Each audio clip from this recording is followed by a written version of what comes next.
They judged her the moment she walked in. But what they didn't know was that she held the keys to an empire. The automatic doors slid open, revealing a grand lobby with marble floors and towering columns. The air had a subtle scent of polished wood and fresh flowers. A poised woman in her early 50s stepped inside. She moved with quiet confidence, a designer bag neatly perched on her arm. Dressed in a tailored blazer and matching trousers, her presence was as commanding as it was graceful. For a moment, the lobby seemed to pause. Conversations hushed, eyes darted toward her, then quickly away. The receptionist, a young man with a crisply pressed uniform, straightened up behind the desk. His smile was polite but strained, the kind that didn't quite reach his eyes. "Welcome to the Chancellor Hotel," he said, his tone overly formal. "Do you have a reservation?" She nodded, her voice calm. "Yes, under Elaine Hart." He glanced at his computer screen, his fingers hovering uncertainly over the keyboard. "M. Hart," he said, after a beat, sounding almost surprised. "You've booked a suite with us." His voice carried the faintest edge, as though the words, "with us," carried more weight than they should. "Yes," Elaine replied simply, her tone unwavering. She slid her ID across the counter. The receptionist processed her check-in with exaggerated precision, his eyes flicking between her and the screen, as if double-checking her legitimacy.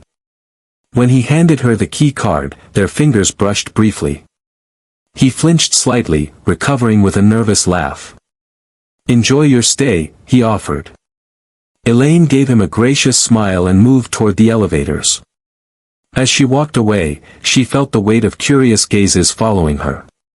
By the time the elevator doors closed, whispers began to spread among the staff. But Elaine didn't need to hear them to know exactly what they were saying. Elaine's suite was stunning, a sprawling space with floor-to-ceiling windows overlooking the city. The decor was tasteful, with plush furniture and carefully chosen art pieces. Yet, as she set her bag down on the sleek leather couch, the faint sting of her earlier interaction lingered. It wasn't new, but it never stopped feeling jarring. Deciding to order room service, she picked up the phone and requested a light dinner and a pot of tea. The voice on the other end of the line was pleasant enough, but there was a slight pause when she gave her room number, as if confirming she wasn't a mistake in the system.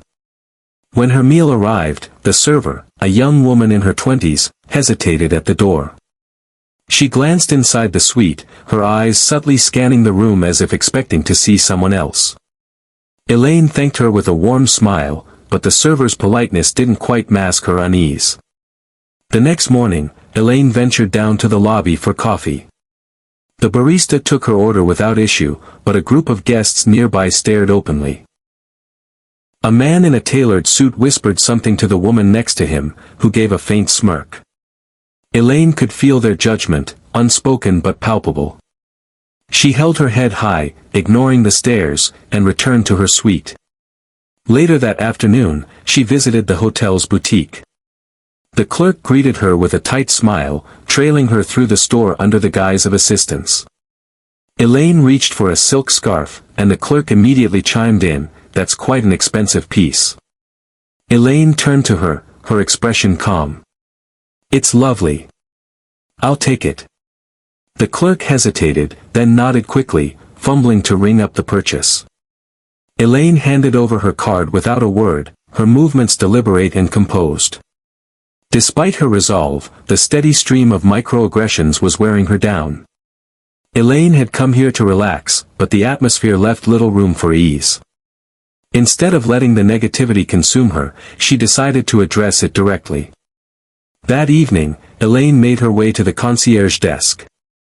Her steps were deliberate, unhurried. The lobby was busy, with guests bustling around and staff rushing to meet their needs. Yet as she approached, the atmosphere shifted again, like a ripple spreading through still water. Heads turned. Whispers started. Glances flicked her way. The concierge, an older man with neatly combed silver hair and a practiced smile, greeted her with formality. "Good evening, ma'am. How may I assist you?" Elaine met his gaze, her voice steady and calm. "I'd like to speak with the owner of the hotel." His polite expression faltered, just for a moment. "The owner?" he echoed, as though he hadn't heard her correctly. "Yes," Elaine said.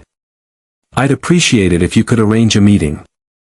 The concierge hesitated, glancing toward the front desk manager, who was observing with barely concealed curiosity. "May I ask what this is regarding?" he asked, his tone laced with doubt. Elaine tilted her head slightly, her expression unreadable. "I believe it's important." The manager approached, his posture exuding authority. "Is there a problem, ma'am?"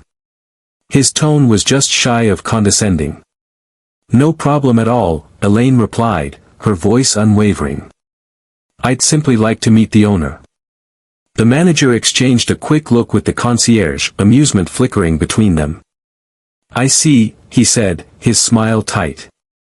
"Unfortunately, the owner isn't available for casual meetings." "It's not casual," Elaine said, her tone polite but firm. "And I'm willing to wait." A small crowd of staff had begun to gather at the edges of the lobby, their curiosity barely disguised. The manager's lips pressed into a thin line. He finally relented with a nod. "Very well. I'll see what I can do." Elaine thanked him and returned to her suite. As the elevator doors closed, she could feel the weight of the staff's speculation following her. But little did they know, this meeting would be anything but ordinary. The next morning, Elaine was informed that the owner would meet her in one of the private conference rooms near the lobby. She arrived early, her steps composed, her expression calm.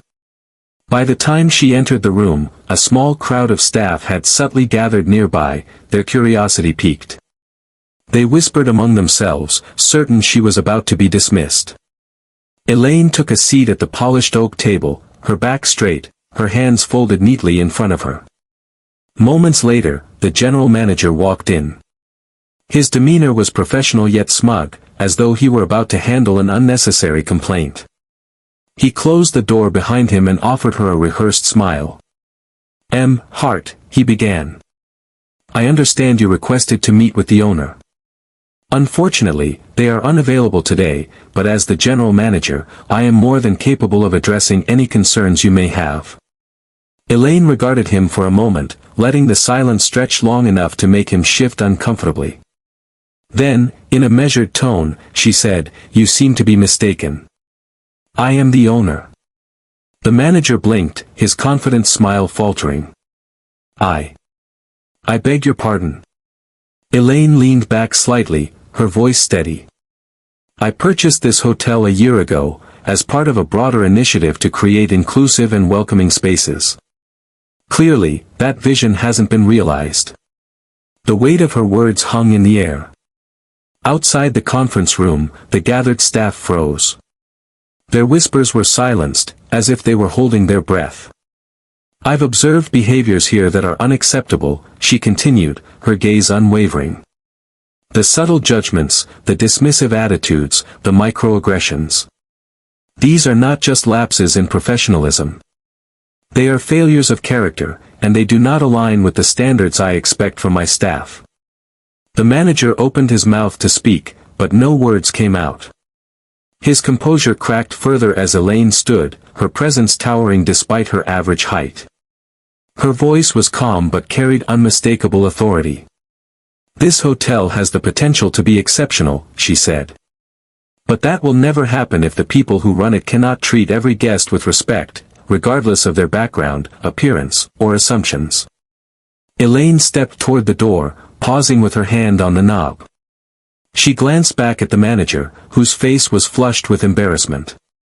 "We're having a staff meeting tomorrow at 9 a.m. sharp," she said. "I expect everyone to be there. Changes are coming, and they start now." She opened the door, and the staff scattered, pretending to be busy. Elaine walked through the lobby with the same quiet grace she had when she first arrived. But now, the air was different. The whispers were gone, replaced by stunned silence. The next morning, every staff member gathered in the grand ballroom, their expressions ranging from nervous to curious. Elaine stood at the front, impeccably dressed as always, exuding the same poise that had unsettled so many just days before. Behind her, a large projector screen displayed the hotel's logo, a symbol of elegance now tied to a newfound sense of accountability. She began without preamble. "Good morning. I'm Elaine Hart, the owner of the Chancellor Hotel. I've chosen to remain anonymous since purchasing this establishment, hoping to observe its operation organically. What I've seen is troubling." The room fell silent. Every eye was fixed on her. Some staff members shifted uncomfortably, while others leaned forward, intrigued. "Hospitals are not just businesses, they are an art," she said, her voice steady but with a distinct weight. "It's about making every person who walks through these doors feel valued and welcome. Yet, what I've experienced here is a culture of exclusion, one that undermines the dignity of our guests and the values this hotel should stand for." She let the words sink in before continuing. "I'm not here to shame you. I'm here to change this. Effective immediately, we're implementing a comprehensive training program focused on inclusion, respect, and the principles of true hospitality. Each of you will be required to attend, regardless of your role." She paused, scanning the room. "Additionally, I will be establishing an anonymous feedback system for staff and guests alike.